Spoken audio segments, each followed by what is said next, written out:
Vamos a leer juntos el Evangelio de Mateo, capítulo 25. Mateo, capítulo 25. Una parábola que todos conocemos, una parábola muy hermosa, tal vez de las más hermosas en cuanto a expresión dentro del Evangelio y las enseñanzas de Jesús. Así que te invito una vez más, ponte de pie un instante para leer juntos con reverencia la palabra del Señor. Y dice así: entonces el reino de los cielos será semejante a 10 vírgenes que, tomando sus lámparas, salieron a recibir al esposo. 5 de ellas eran prudentes y 5 insensatas. Las insensatas, tomando sus lámparas, no tomaron consigo aceite, mas las prudentes tomaron aceite en sus vasijas, juntamente con sus lámparas. Y tardándose el esposo, cabecearon todas y se durmieron. Y a la medianoche se oyó un clamor: aquí viene el esposo, salid a recibirle. Entonces todas aquellas vírgenes se levantaron y arreglaron sus lámparas. Y las insensatas dijeron a las prudentes: dadnos de vuestro aceite, porque nuestras lámparas se apagan. Versículo 9. Mas las prudentes respondieron diciendo: para que no nos falte a nosotras y a vosotras, id más bien a los que venden y comprad para vosotras también. Pero mientras ellas iban a comprar, vino el esposo, y las que estaban preparadas entraron con él a las bodas, y se cerró la puerta. Después vinieron también las otras vírgenes, diciendo: Señor, Señor, ábrenos. Mas él respondiendo dijo: de cierto os digo que no os conozco. Velad pues, porque no sabéis el día ni la hora en que el Hijo del Hombre ha de venir. Que el Señor bendiga su palabra. Padre, gracias una vez más por tu palabra. Es lámpara a nuestros pies, alumbra nuestro entendimiento, Señor. Y nos guía para caminar en justicia, siguiendo tus pisadas. Abrimos nuestros corazones en esta mañana, Señor. Estamos hambrientos de ti, necesitados de tu palabra y expectantes, sabiendo de que tú tienes algo importante que decirnos, porque eres un buen Padre que nos amas y no nos abandonas, Señor. Gracias, oh Dios. Glorifícate mientras tu palabra es predicada. En el nombre de Jesús. Amén y amén. Gloria a Dios. Podéis tomar asiento, mis queridos hermanos y hermanas. Bien, antes de empezar, quiero dejar claro lo que vais a ver en la pantalla. Y es que velar es una cuestión de responsabilidad individual. Nadie puede velar por ti. Es algo que te corresponde a ti y me corresponde a mí individualmente. Y por lo tanto, a cada uno se nos pedirá cuenta por ese velar que el Señor nos demanda y además nos ordena. Ahora bien, ¿cuántos estáis familiarizados con las parábolas de Jesús? Uno de los métodos de enseñanza que el maestro más utilizaba eran las parábolas. Y sabéis, en griego, parábola significa literalmente poner a un lado o pararse al lado. Lo que traducido a nuestro lenguaje actual o a nuestro contexto occidental sería como comparar o asemejar. Una parábola es una comparación o una semejanza. Así que lo que vemos en las parábolas de la Biblia es que Jesús está utilizando historias de la vida real para realizar una comparación que revele una verdad espiritual.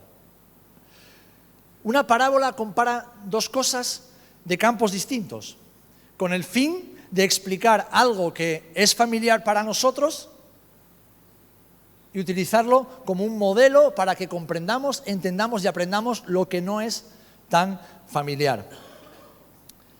Es decir, algo para ti y para mí que es conocido, como puede ser la familia, puede ser la naturaleza, pueden ser situaciones cotidianas que vivimos en el día a día, utilizarlas como comparaciones para que podamos comprender realidades que rigen, leyes que rigen el reino de los cielos, que son desconocidas para nosotros y también difíciles de comprender por cuanto provienen del Espíritu. Podríamos decir, para resumir, que una parábola es una semejanza que usa una verdad evidente de algo que conocemos, como nuestra propia vida y lo que hacemos cada día, para comunicarnos una verdad nueva de algo que desconocemos, como puede ser el reino de Dios, la naturaleza del Señor y lo que Dios hace. Y Jesús utiliza constantemente a lo largo de su ministerio las parábolas. Algunas, habréis notado que son fáciles de interpretar, son sencillas. Pero hay otras que no tanto. ¿Por qué? Porque las parábolas de Jesús están enmarcadas dentro de un contexto social, cultural, religioso. Y claro, tú y yo llegamos a la parábola desde un contexto social, cultural, religioso, muy distinto, separados por 2000 años de historia. Las parábolas de Jesús están reveladas o se dan en un contexto judío de hace 2000 años, es decir, en Oriente Medio. En cambio, nosotros las leemos desde nuestra mentalidad occidental, con un pensamiento griego, lógico y muy cuadriculado. Y a veces nos cuesta comprender de manera correcta qué es lo que el Señor nos está enseñando. Pero fíjate, también el Antiguo Testamento está lleno de parábolas. Si vas a los profetas, ellos también enseñaban. Los que hemos estudiado en el CESTAD en los últimos meses, profetas mayores, hemos visto que los profetas utilizaban parábolas para transmitir una verdad que Dios quería traer al pueblo. Y sabéis, algo que he escuchado a menudo es que las parábolas son para los niños en la escuela dominical. No, Jesús enseña en parábolas porque los niños no entienden. Entonces necesitan una enseñanza sencilla, fácil de asimilar, pero sabéis, las parábolas son necesarias para todos aquellos que queremos comprender a Jesús y cómo funciona el reino de nuestro Dios. ¿Cuántos estamos de acuerdo? Si queremos comprender las verdades fundamentales del reino de Dios, debemos detenernos en las enseñanzas del Maestro, en sus parábolas, con paciencia, con humildad, pero también con un corazón y una mente abiertas para comprender qué es lo que el Señor quiere enseñarnos. Ahora bien, hemos leído, como digo, una parábola muy conocida por todos, la parábola de las 10 vírgenes. Y para comprender mejor esta parábola y extraer las enseñanzas que el Señor nos quiere dar, debemos verla dentro de su contexto. Hay veces que no entendemos una enseñanza de Jesús porque vamos directamente a esa frase o a ese párrafo y lo descontextualizamos. O sea, no leemos lo que viene antes ni lo que viene después. Y entonces parece como que decimos, ¿qué está diciendo el Señor? ¿Se contradice con algo que he leído 3 capítulos más atrás? No, todo lo que el Señor está diciendo, está dando en contextos de enseñanza que tiene un principio de discurso y tiene también una conclusión. Y esta parábola no es menos. Si os fijáis en los capítulos precedentes a Mateo 25 y lo que sigue después, estamos en los últimos días de Jesús. Estamos en la última semana de la vida de Jesús. Él está enseñando cosas fundamentales para sus discípulos, para aquellos que lo han seguido hasta ese momento, que han permanecido a su lado hasta casi el final de sus días y que deben guardar en sus corazones, porque esto será fundamental, no solamente para ellos, sino también para las futuras generaciones. En estos capítulos, desde el Mateo 21 en adelante, Jesús está enseñando acerca de los acontecimientos finales antes del reino. Está hablando acerca de la manifestación del reino de Dios. Y claro, sus discípulos estaban inquietos. Y le preguntaban, Señor, ¿y esto cuándo va a ser? ¿Y cómo va a suceder? Y las palabras de Jesús son claras. El reino de Dios se manifestará cuando yo regrese. ¿Pero cuándo? Eso solamente el Padre lo sabe. El día y la hora son potestad del Padre, pero,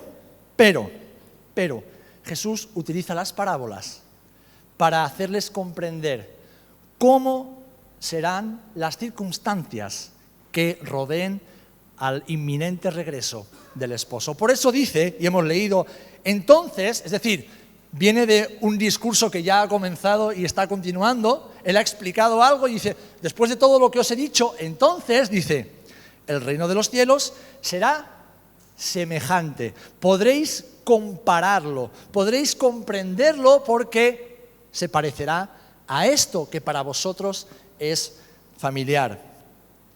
Y dice que será semejante a 10 vírgenes. Y aquí debemos volver de nuevo al contexto en el que Jesús está enseñando para comprenderlo y por lo tanto entender qué es lo que el Señor nos dice. Fijaros, este discurso empieza una semana antes de que Jesús es crucificado.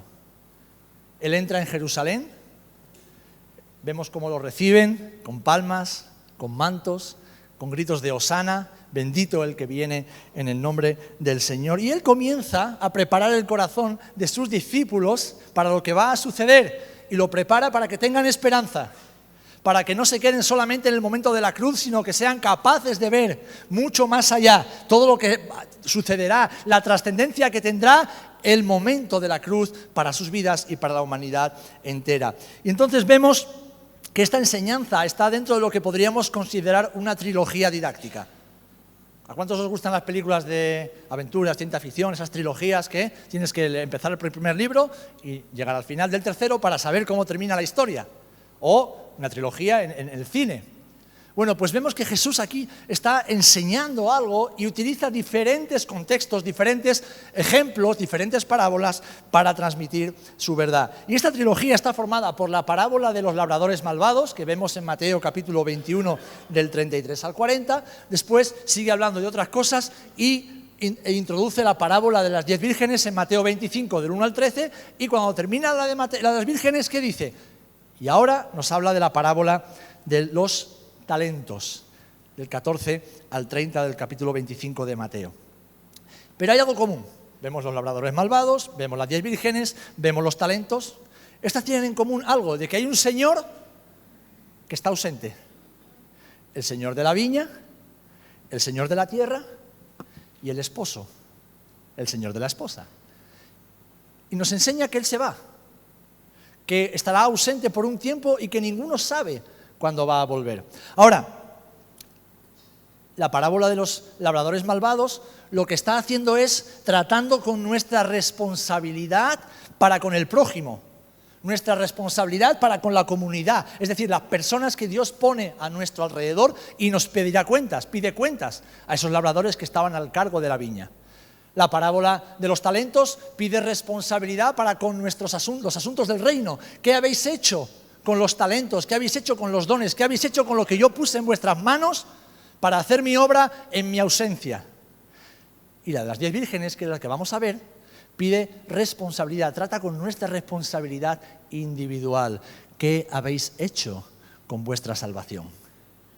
¿Qué habéis hecho con vuestra vida como individuos? Y es aquí el énfasis. Mientras estoy ausente, mientras no podéis verme ni tocarme, ¿qué habéis hecho con lo que yo he puesto en vuestras manos? No tanto en cuanto a la labor ministerial, sino en cuanto a vuestra vida personal. Y fijaros que la parábola concluye con un mandamiento: velad, velad, velad. Y creo que todos sabemos lo que significa velar. Responsabilidad individual de cada creyente. Es decir, madurez. Ser responsables. Asumir las consecuencias de nuestros actos. Asumir la responsabilidad de aquellos que han recibido un tesoro, el más preciado de los tesoros. Y ahora vamos a ver cuál es. Ahora, como digo, tenemos que entender un poquito y vamos a hacer un pequeño esfuerzo como un viaje en el tiempo para comprender quiénes eran estas vírgenes. En Oriente Medio era muy común que estas vírgenes, que eran mujeres que no habían conocido varón, es decir, no habían tenido relaciones sexuales, se habían guardado, estaban esperando en un lugar para recibir no solamente a un solo esposo, sino a los diferentes esposos. Ahora, muchas veces los esposos salían a la guerra, los esposos salían a cuidar de los campos, los esposos salían y tenían que regresar, y no es como ahora que podemos llamar por teléfono y decir, cariño, llego en 5 minutos. No sabían, ni siquiera, no la hora, no sabían el día en que podría volver el esposo. Lo que sí, esas mujeres estaban preparadas, vivían preparadas. Tenían la obligación de prepararse, de ungirse, de perfumarse, de tener todo preparado para cuando llegara el esposo. Y además, era muy común que en aquellos tiempos el esposo no llegara a la casa de la esposa, como pasa ahora, ¿no?, que vamos a buscar a la novia, no. El esposo quedaba a la puerta de la ciudad.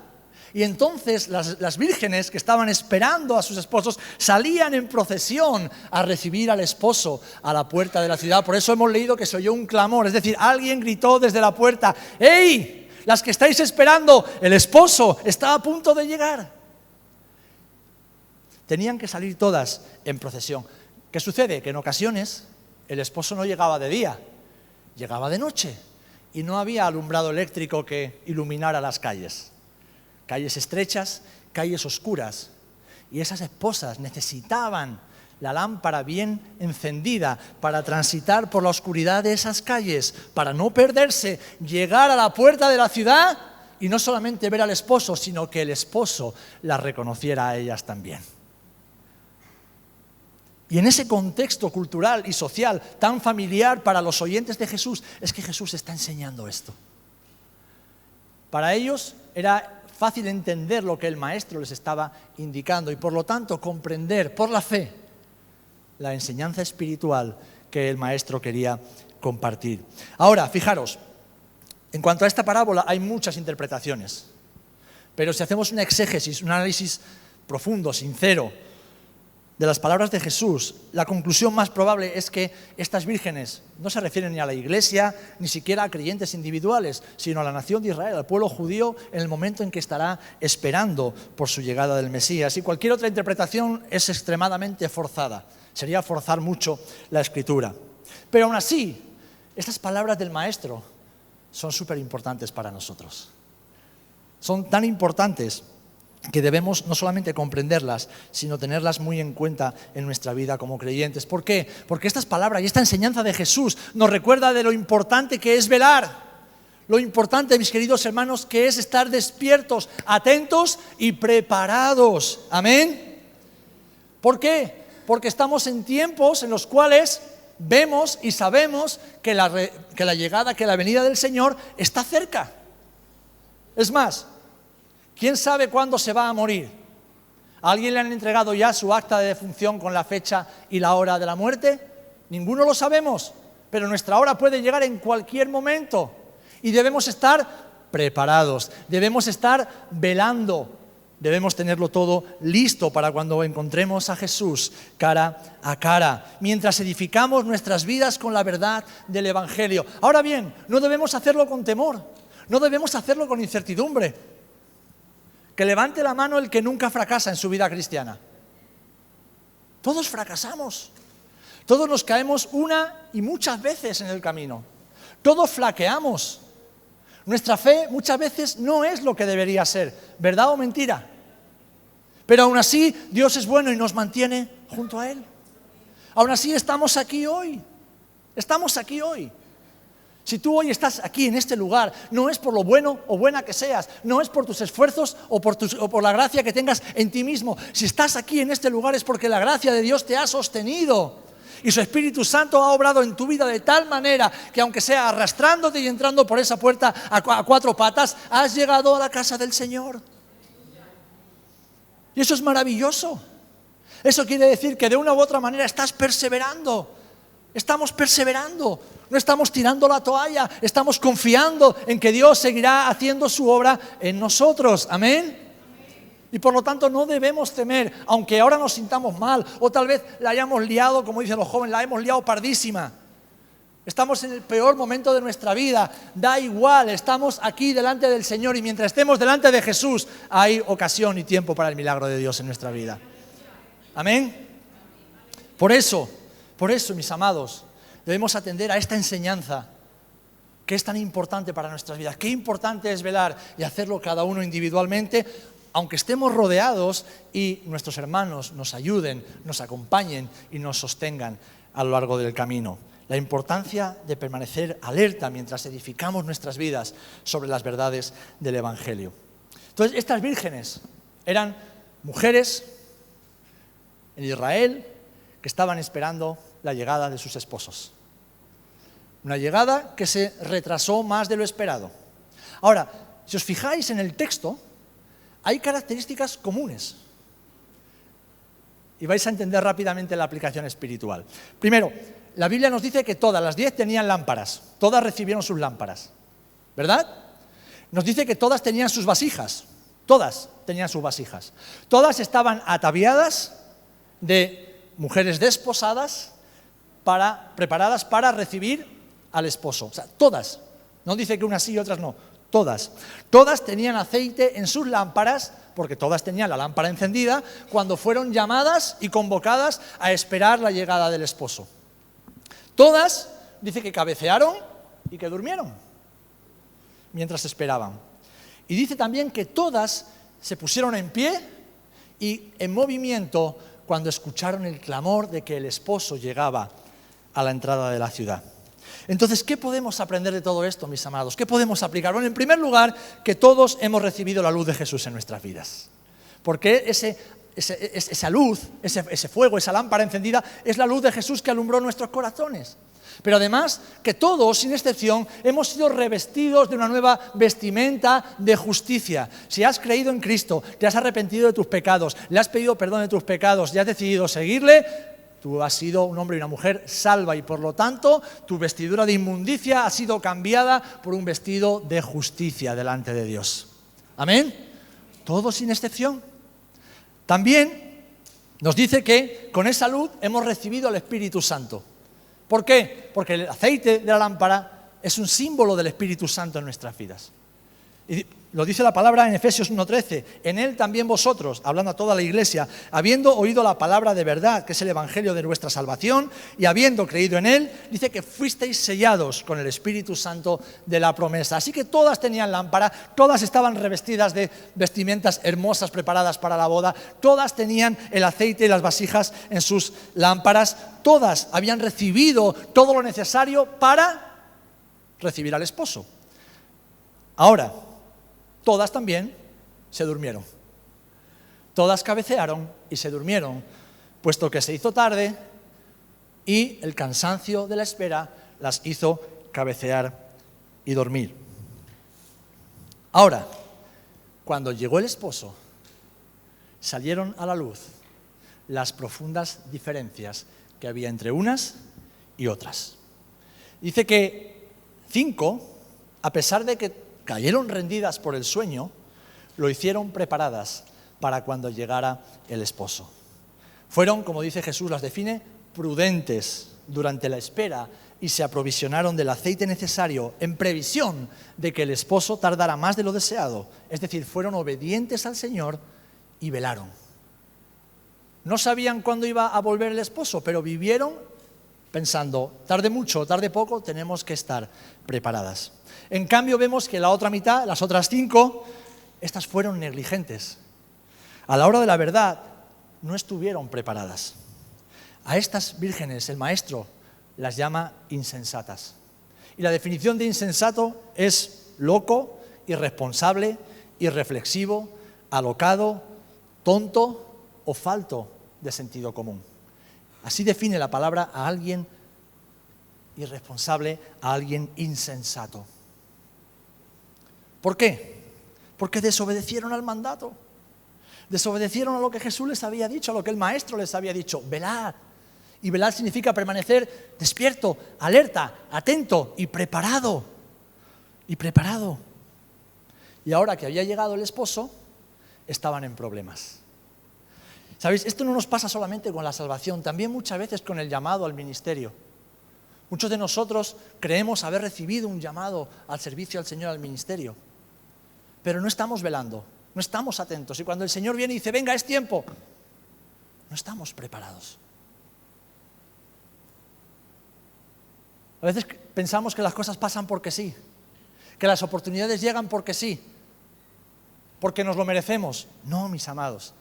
Lo que para ti puede ser una oportunidad, para quien no está preparado, no es absolutamente nada. La oportunidad llega para el que está preparado para esa oportunidad, para el que se ha formado, para el que se ha estado entrenando, para el que está ahí diciendo, Señor, no sé cuándo vas a venir, no sé cuándo me vas a llamar, pero yo estoy preparado, yo estoy en forma, yo tengo todo listo. En cambio, para el que está viendo la vida pasar, para el que no se esfuerza en la gracia que nos ha sido dada, cuando el Señor viene y dice, oye, que es tiempo de levantarse. Eso no es una oportunidad. Así que, mis amados hermanos, sabiendo que todos hemos sido llamados a la salvación, sabiendo que todos, si perseveramos hasta el final, seremos recibidos en los brazos del Padre cuando estemos en el cielo, debemos recordar esto, que velar es una cuestión de responsabilidad individual. Individual. Que tu vida cristiana, tu vida espiritual, tu relación con el Señor, no depende de los demás. No depende si eres joven de tus padres, si estás casado de tu cónyuge, no depende de tus pastores, no depende de la iglesia, no depende de nadie más que de ti y de mí. Amén. Porque en el lugar secreto solo entras tú y Jesús. Nadie puede obligarte a hacer lo que no quieras hacer. Nadie puede llevarte al lugar donde no quieras ir. Pero debemos recordar que llegará el día, sin esperarlo, en que se nos pedirá cuentas de lo que hicimos con los demás, de lo que hicimos con los talentos y los dones y de lo que hicimos con nuestra propia salvación, de lo que hicimos con nuestra vida. Y cuando hablamos de pedir cuentas, siempre desde el contexto de la salvación, no de que nos vayamos a perder y perder la salvación, no, sino de qué manera vamos a presentarnos delante del Señor. Y aquí quiero ir a algo muy importante, y es que, si veis en el versículo 9, las insensatas le dicen a las prudentes: ¡ay! Se nos ha terminado el aceite, dadnos un poco del vuestro. Y alguien muy altruista, alguien muy buenista, bueno, pues es de buen cristiano el darle un poco de tu aceite a tu hermano. Pero eso es antibíblico. Eso es antibíblico. ¿Sabéis por qué? Porque el aceite no se comparte. El aceite no se comparte. La salvación es personal e individual. Al cielo entraremos de uno en uno. Cada uno rendiremos cuentas por lo que hayamos hecho, por lo que hayamos dicho, por cómo hayamos vivido, sin importar todo lo que han hecho los demás. Entraremos al Padre y le daremos en función de lo que hayamos recibido y cómo lo hayamos administrado. Pero el aceite no se comparte. Estas insensatas quisieron poder acudir a recibir al esposo por la cara. Por la cara. Por la cara.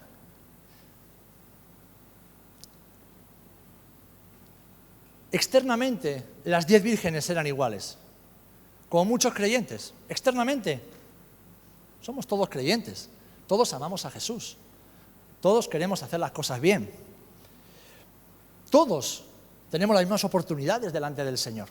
¿Por qué? Porque Dios es bueno y Él no hace acepción de personas. Pero cuando llegó el esposo, es donde salieron a la luz, se manifestaron las profundas diferencias. ¿Por qué? Porque, como he dicho, las prudentes obedecieron al Señor. Y estas mujeres vivían de tal manera que su existencia giraba en torno a una sola cosa: estar preparadas y listas para cuando el Señor regresara, para cuando el esposo volviera.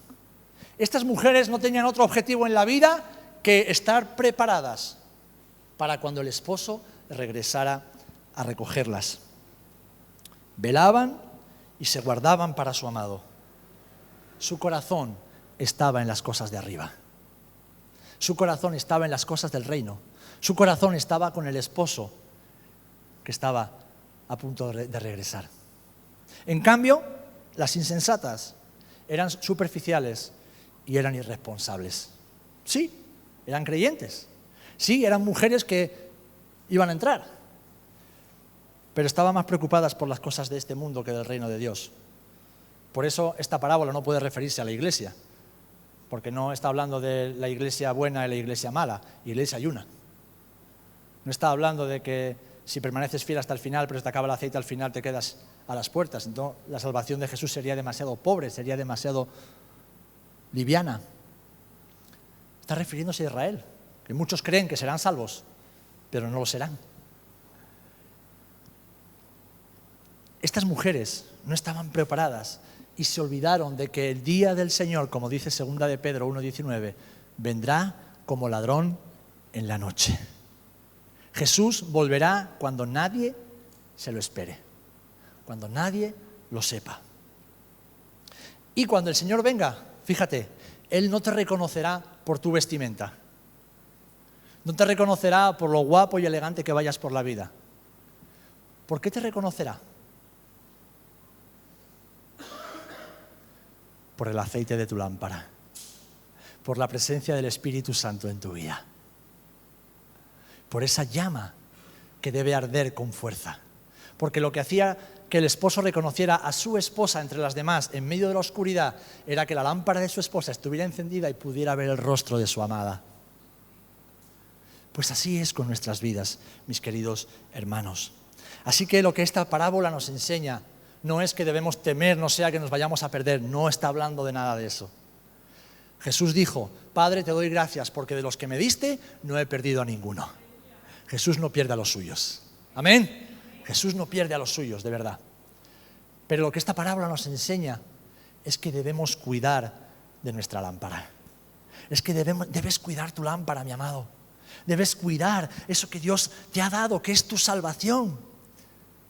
Es la vida eterna, es tu relación con Él, es tu comunión íntima con el Padre cada día. Debes cuidarlo. Escúchame bien esto que te voy a decir. Yo sé que amas mucho a tu mujer si la tienes, pero tu mujer tiene que estar siempre por detrás de Jesús y su voluntad en tu vida. Yo sé que amas mucho a tu marido si lo tienes, pero tu marido debe ser secundario después de Jesús y su voluntad en tu vida. Yo sé que amas a tus hijos con toda tu vida y darías tu vida por ellos. No des tu vida por tus hijos, da tu vida por Jesús. Yo sé que amas tu trabajo y tus sueños personales porque es lo que has soñado y por lo que has trabajado tanto. No lo ames más que al Señor que te ha dado la vida eterna, porque entonces estarás descuidando tu lámpara y te podrás llevar un buen disgusto en la hora en que el esposo venga. El Señor nos dice: velad, velad, porque no sabéis cuándo volveré, pero sabéis que volveré. Sabéis que regresaré. Así que la pregunta que te hago como hermano y como pastor es: ¿cómo está tu lámpara? Yo me la hago todos los días para mí. Me pongo en el espejo y digo: Serafín, a ver, ¿cómo tienes la lámpara? Y entonces delante del espejo abro la Biblia y me predico el Evangelio a mí mismo, porque soy el primero que necesita recibir la palabra de Jesús cada día. Pero yo te hago esta pregunta: ¿cómo está tu lámpara, mi amado? ¿Cómo está tu lámpara? ¿Cómo está tu vida? ¿Cómo está tu vida espiritual? ¿Cómo está tu corazón? ¿Cómo está tu alma? ¿Cómo está la salvación que Dios te ha regalado por medio de Jesús? ¿Cómo está tu relación con tu Padre? ¿Cómo está tu lámpara? La semana pasada escuchábamos acerca de ese enemigo que quiere robar, ¿verdad? Que quiere matar, que quiere destruir. Vivimos tiempos oscuros, vivimos tiempos difíciles para la fe. Y hay enemigos que quieren devorarnos, pero debemos ser como esas vírgenes prudentes que cuando llegó el esposo salieron a la calle y en medio de la oscuridad sus lámparas alumbraron el camino para llegar al encuentro con el esposo. Hay muchas voces, mis amados, que bombardean nuestra mente para confundirnos y distraernos de la verdad. Hay muchas voces. Aunque no seamos conscientes de ello, nuestra mente está siendo bombardeada por voces diabólicas, por voces mundanas, por voces terribles que intentan distraernos de la verdad del Evangelio. Y la peor de todas ellas no es la que te dice que eres un mal cristiano o la que te dice que eres un desastre. No, la peor de todas ellas es la que te dice: sigue así que está todo bien.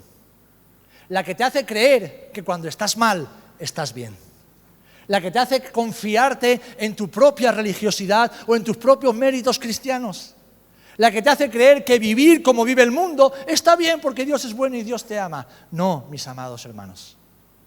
Solamente cuando haya aceite en nuestras lámparas podremos caminar seguros en medio de la oscuridad que nos rodea. Sin importar cuáles sean las circunstancias, sabiendo que cuando el esposo venga, reconoceremos su voz y Él nos reconocerá a nosotros. Amén. Dice la palabra del Señor en 2 de Pedro 1:19: tenemos también la palabra profética más segura, a la cual hacéis bien en estar atentos como a una antorcha que alumbra en un lugar oscuro. Ese lugar oscuro es el mundo en el que estamos y esa palabra profética es la palabra del Señor. Estar atentos para que podamos perseverar hasta en que el día esclarezca y el lucero de la mañana salga en vuestros corazones. Mis amados hermanos, hermanas, la parábola de las 10 vírgenes es una enseñanza increíblemente hermosa que nos recuerda que en estos tiempos, donde es fácil distraerse, bueno, ahora porque es verano, después porque llega Navidad, más adelante porque llega feria y después entramos en el verano otra vez. Es que hay que trabajar, hay mucho que hacer, hay muchas facturas que pagar, hay muchos planes que hacer. Al final estamos constantemente bombardeados por realidades completamente superfluas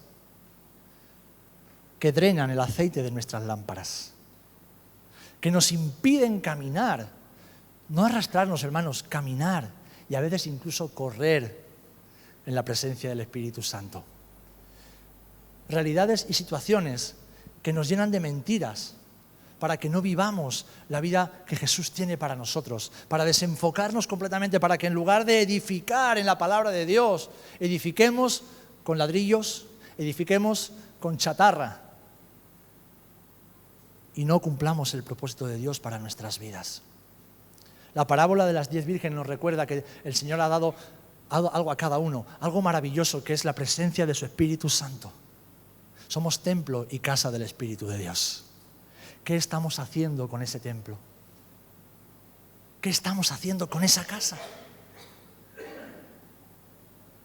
¿Qué estás haciendo con lo que el Señor te ha dado?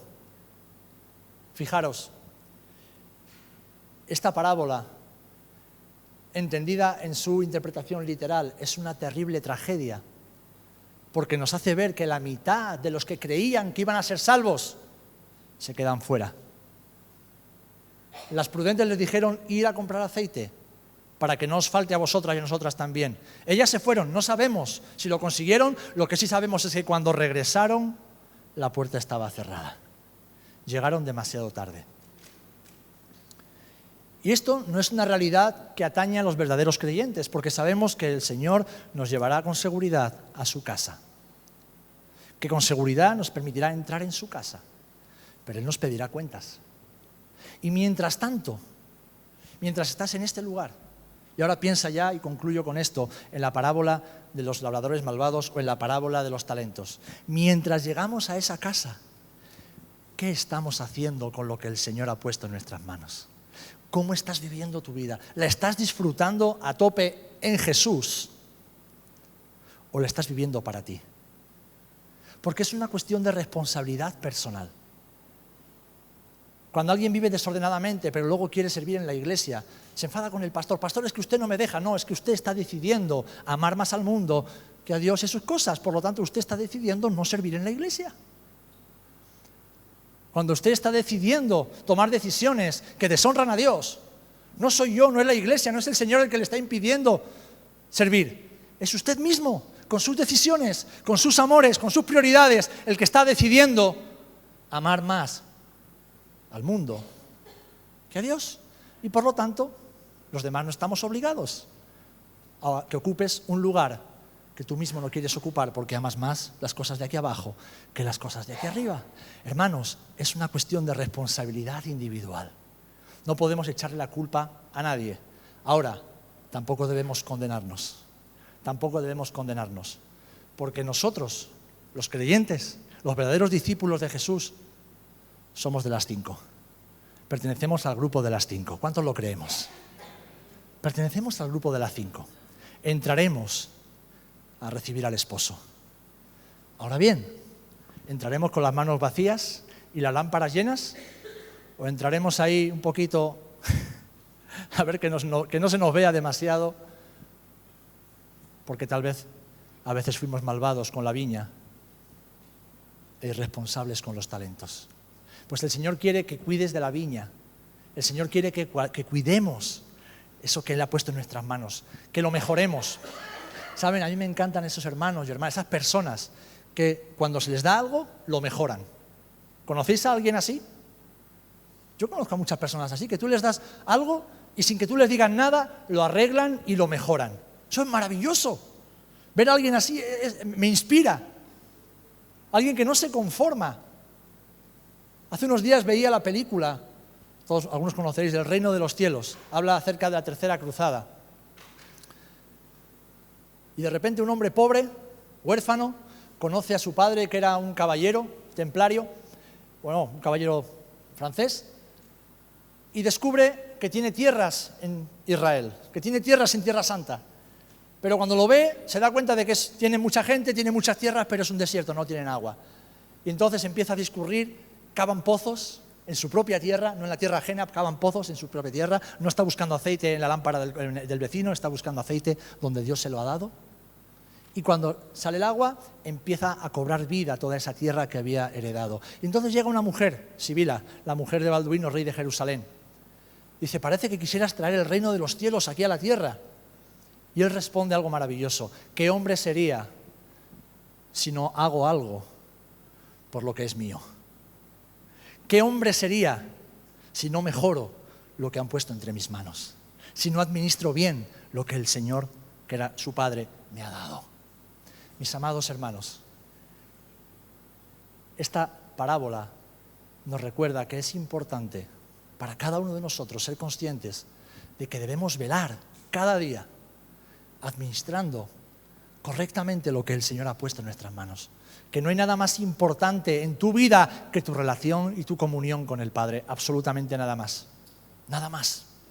Que lo que el Padre anhela y desea para ti es tenerte cerca siempre, siempre. Y que si a veces el Señor te pone cosas rotas en tu vida, como puede ser la vida de un hermano o situaciones que se han estropeado, no esperes a que otro lo haga. Porque así como así admiro a las personas que les das algo, sea pequeño o grande, intentan arreglarlo. Tengo mucha compasión de aquellas personas que permanecen impasibles, sentados en su silla, mientras otros se esfuerzan por mejorar el mundo. Hermanos, hermanas, somos llamados a velar, somos llamados a permanecer despiertos, somos llamados a esperar por las oportunidades que el Señor nos da cada día. Somos llamados a estar ahí, alerta, para que cuando el Señor venga no nos pille, y si nos pilla durmiendo, que por lo menos haya aceite en las lámparas. ¿Amén?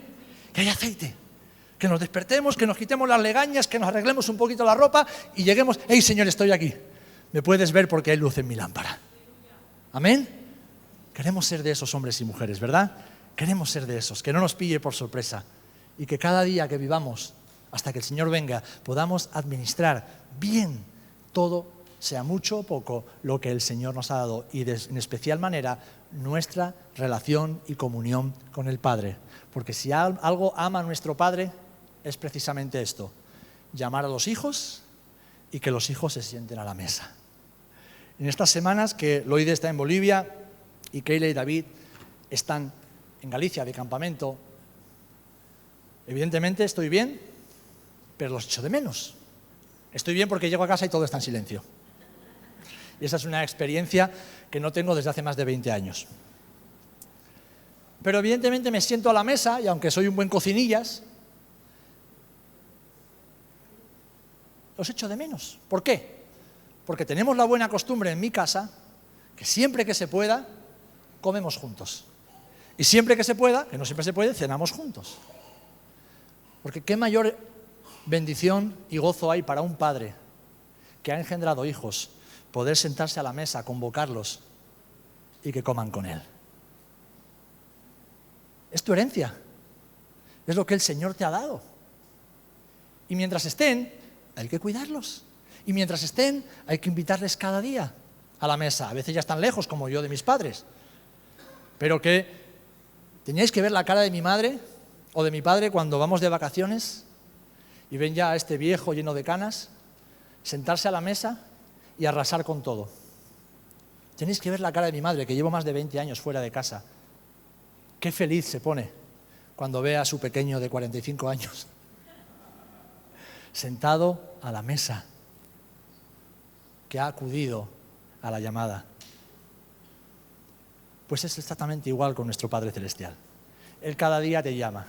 ¿Para qué? Para que vayas y compres sin dinero el aceite que necesitas para mantener la lámpara encendida.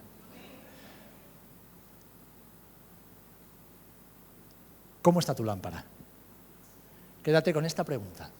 ¿Cómo está mi lámpara, Señor?